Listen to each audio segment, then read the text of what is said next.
ఎవరో చెప్పారు, ఇది ఒక స్కెచ్ చేసుకున్నారు, నేను చస్తాను అనుకున్నారు, నేను చావలేదు, అది ఇప్పుడు అది చావుకు వచ్చింది. సరే, సో దీన్ని బట్టి కుట్ర అనేది ఏ స్థాయిలో జరిగిందో అర్థమైపోతుంది. అలాగే నిన్న కూడా నేను చూపెట్టలేదు కదా,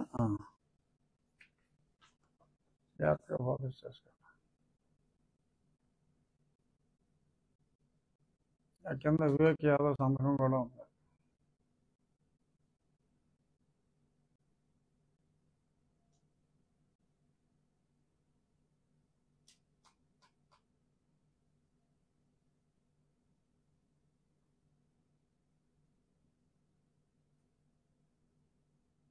ఓకే, సో మరి ఈ రకంగా నేను చెప్పా, గుంటూరు మన సికింద్రాబాద్ మిలిటరీ హాస్పిటల్లో వాళ్ళు ఇచ్చిన రిపోర్ట్లో చాలా క్లియర్గా, అది కూడా 2 ప్రింట్అవుట్లు తీసారో చెప్తా. అందులో మొన్న పెట్టాం కదా, ఒక 7 కాగితాలు సెపరేట్ చేశా, టక్మన ప్రింట్అవుట్ తీశారు. సో అందులో చాలా స్పష్టంగా ఎకిమోసిస్ ఆన్ బోత్ ఫుట్ అని చాలా స్పష్టంగా రాశారు. నా కాలి వేలు, 2 బొటనేలు పక్క వేలు విరిగిపోయింది, 2 చోట్ల విరిగింది. సో అది ఎక్స్రేలో క్లియర్గా ఉంది. దానికి సపరేట్గా మొత్తం కట్ చేయటం జరిగింది. వీళ్ళు కావాలని ఫ్రాడ్ రిపోర్ట్ ఇచ్చినట్టుగా క్లియర్గా స్పష్టంగా అర్థమైంది.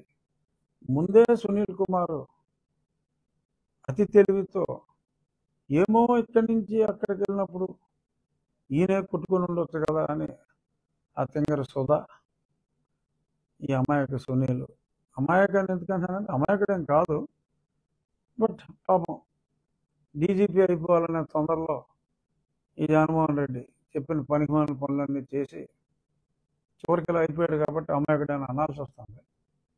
సో మరి ఆ రిపోర్ట్లో స్పష్టంగా ఎకిమోసిస్ అంటే దాడి వలన, అంటే విత్ ఎక్స్టర్నల్ ప్రెషర్ వలన, ఇంటర్నల్ కాదు, ఎక్స్టర్నల్ ప్రెషర్ వలన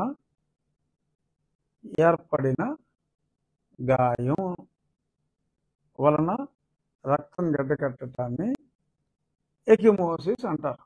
సో గూగుల్లో ఆ డెఫినేషను, అంటే వాళ్ళు డాక్టర్లు మెడికల్ రిపోర్ట్ ఇచ్చినప్పుడు ఏం జరిగిందో ఆ టర్మ్ రాశారు. సో ఎకిమోసిస్ అనేది ఎప్పుడు జరుగుతుంది అనేది అది డాక్టర్లందరికీ తెలుసు. అది స్పష్టంగా వాళ్ళు రాశారు. ఆ బేసిస్లోనే నాకు బెయిల్ ఇవ్వడం జరిగింది. సుప్రీంకోర్టు తిరస్కరించిందంటే వీళ్ళు పిచ్చోళ్ళు, బెయిల్ ఇచ్చారు కదా, అది చూసే బెయిల్ ఇచ్చారు. దాడి జరిగిందనే అంశాన్ని తోసిపుచ్చలేము కనుకే బెయిల్ ఇస్తున్నాం అని చెప్పి రాశారు. అందులో నాకు బెయిల్ ఆర్డర్లో స్పష్టంగా రాసి, మళ్ళీ నేను వెళ్ళాల్సిన అవసరం లేదు, రిలీజ్ అయిన తర్వాత, డిశ్చార్జ్ ఫ్రమ్ ది హాస్పిటల్ అయిన తర్వాత 15 రోజుల్లో ఆ బెయిల్ బాండ్లు సబ్మిట్ చేస్తే సరిపోతుంది. నార్మల్గా బెయిల్ బాండ్లు ఇవ్వకుండా జైల్లోని బయట రానివ్వరు. నా విషయంలో సుప్రీంకోర్టు, వేరే ఊర్లో ఉన్నాను కాబట్టి 15 రోజుల లోపు బెయిల్ బాండ్ 1 లక్ష రూపాయలకో 2 లక్షలకో సబ్మిట్ చేస్తే సరిపోతుందని చెప్పారు. మరి అంత స్పష్టంగా చెప్పిన తర్వాత